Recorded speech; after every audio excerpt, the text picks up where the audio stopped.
Minimal kalau ada orang asing datang ke kampung kita tanya daripada aktivitasnya, dia pasti akan ketakutan duluan.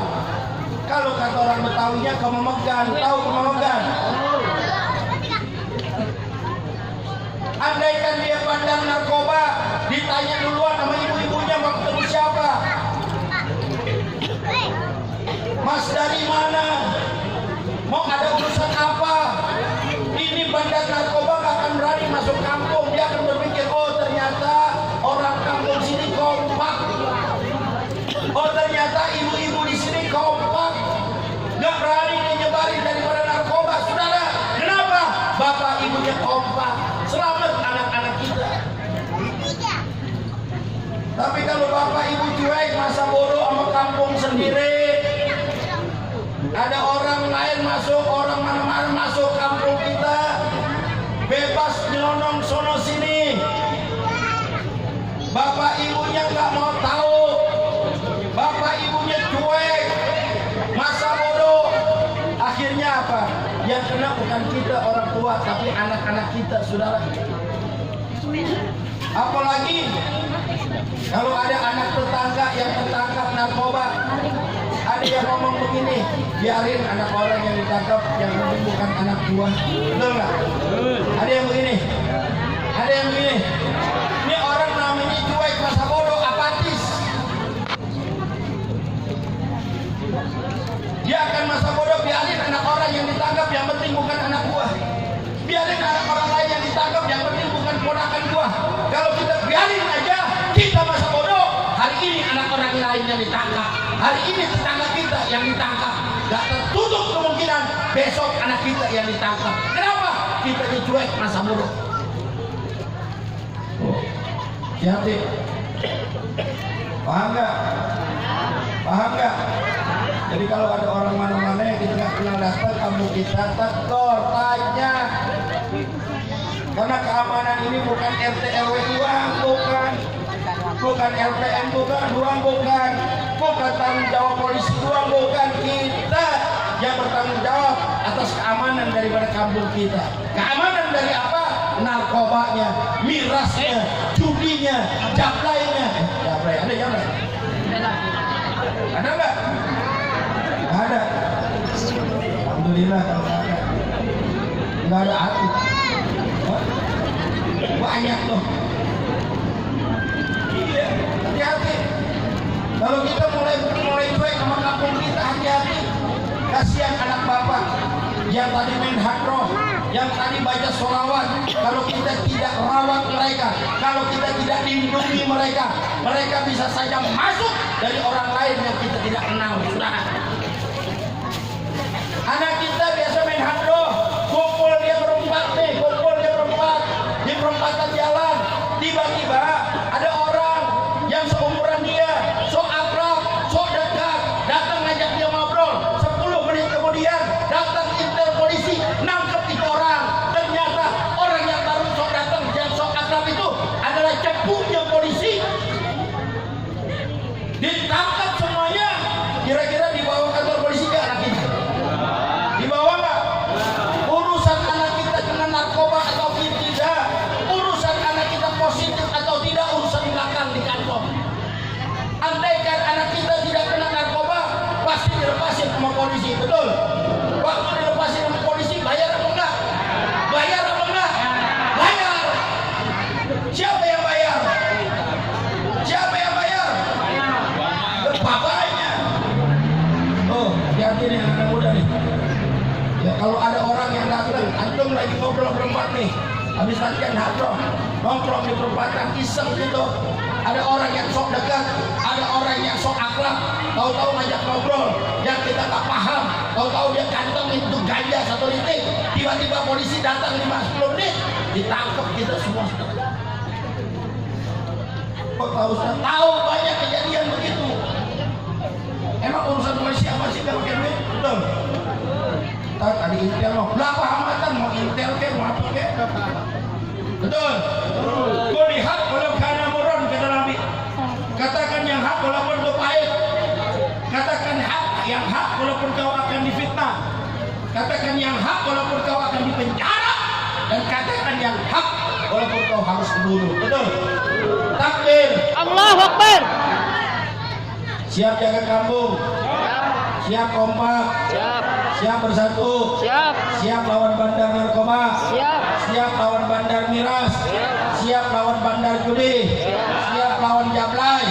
Takbir. Allahu Akbar. Saya sebut siap lawan jablay, emak-emak itu lah.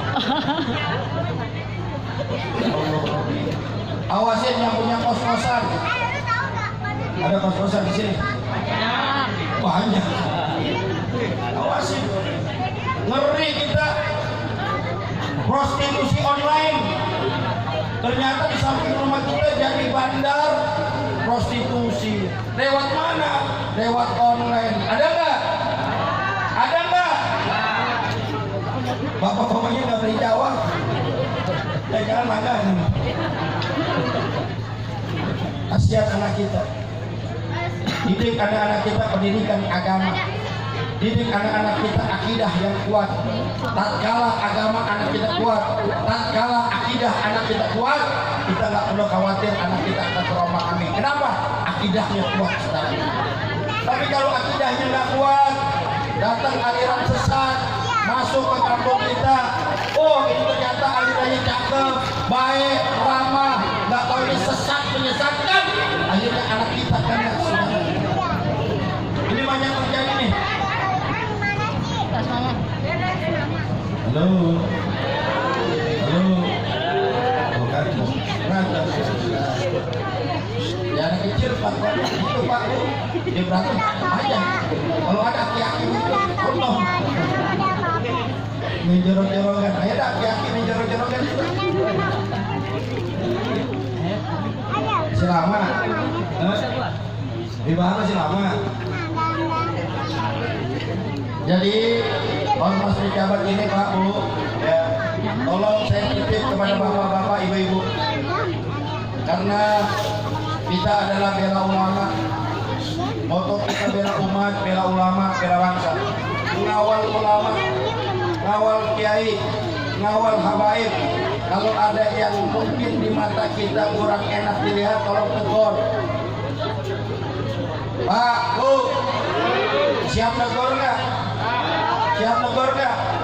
Kalau bapak negor artinya bapak sayang pada ormas kami. Kalau ada yang menyimpang dari anggota kita, ingetin, kata ketua antum begini, nggak boleh begitu. Itu lebih akhlak.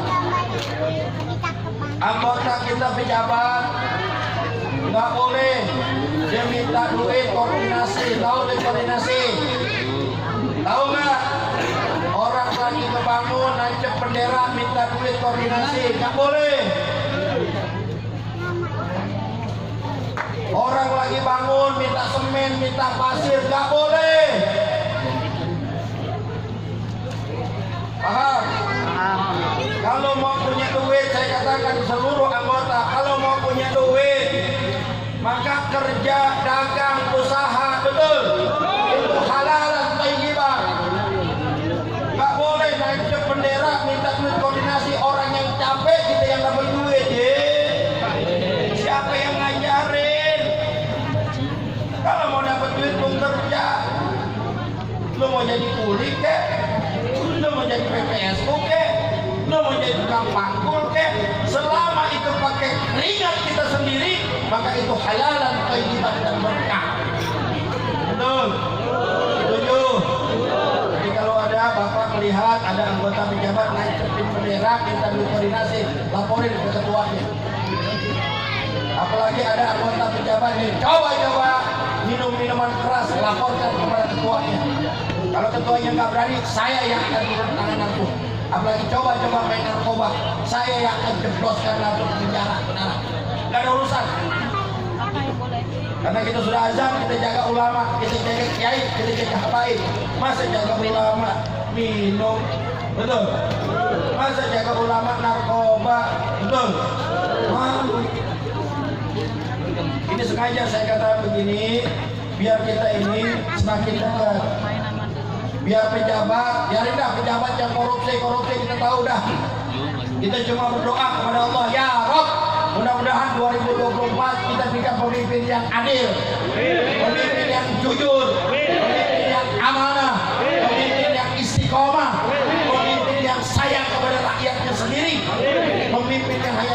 kepada Allah haqqa tuqatih. Amin. Amin. Ya Rabbal.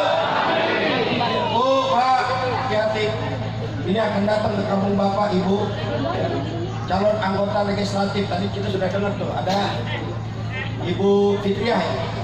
Mudah-mudahan istiqomah. Siapapun calegnya, presidennya tetap nomor 1. Amin.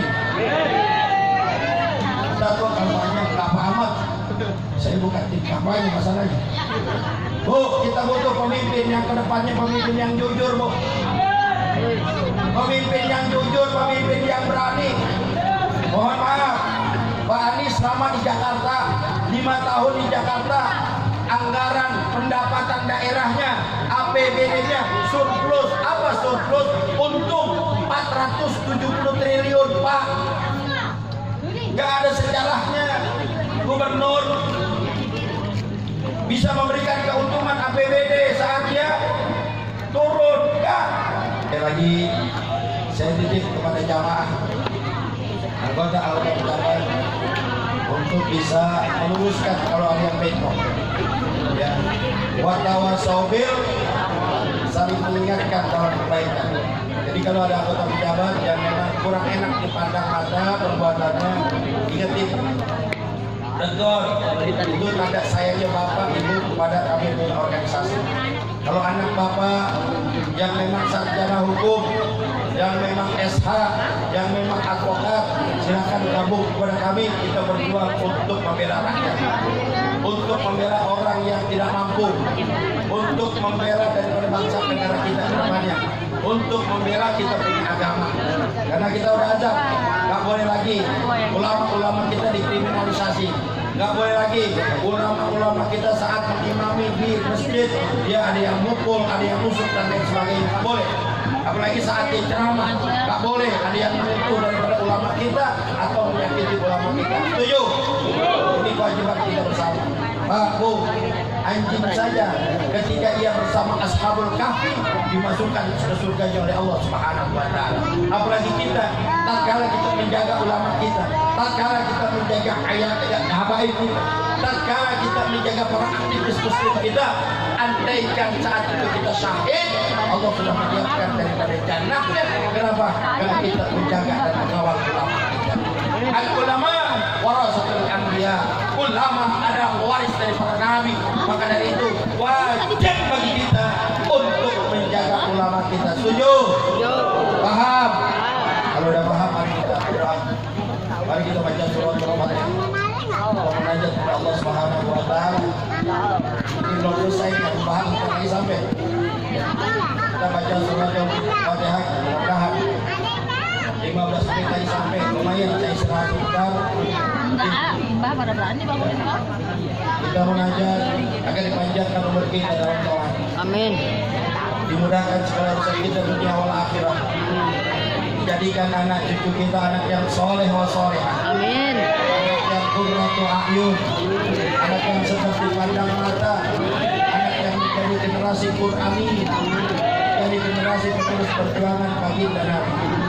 Munajat kepada Allah agar kita diberikan pemimpin yang jujur, pemimpin yang adil, pemimpin yang amanah, pemimpin yang istiqamah, pemimpin yang sayang kepada rakyatnya sendiri, pemimpin yang hanya takut kepada Allah haqqa tuqatih, pemimpin yang benar-benar bisa membawa bangsa kita menjadi bangsa yang baldatun thayyibatun wa rahmatun lil dan munajat kepada Allah agar ada saudara famili kita yang dalam keadaan sakit, agar Allah angkat penyakitnya, Allah beri kesehatan terus dia kala, dan orang-orang tua kita yang sudah meninggal dunia agar dilapangkan kuburnya, diterangkan kuburnya, dan dijadikan kuburnya raudhah min riyadil jannah. Mudah-mudahan kita meninggal dalam keadaan husnul khatimah.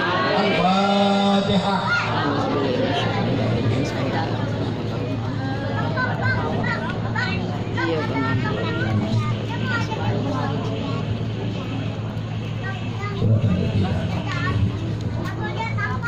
Ini yang dapat saya sampaikan, lebih kurang mohon maaf. Wallahu a'lam. Assalamualaikum warahmatullahi wabarakatuh. Waalaikumsalam warahmatullahi wabarakatuh.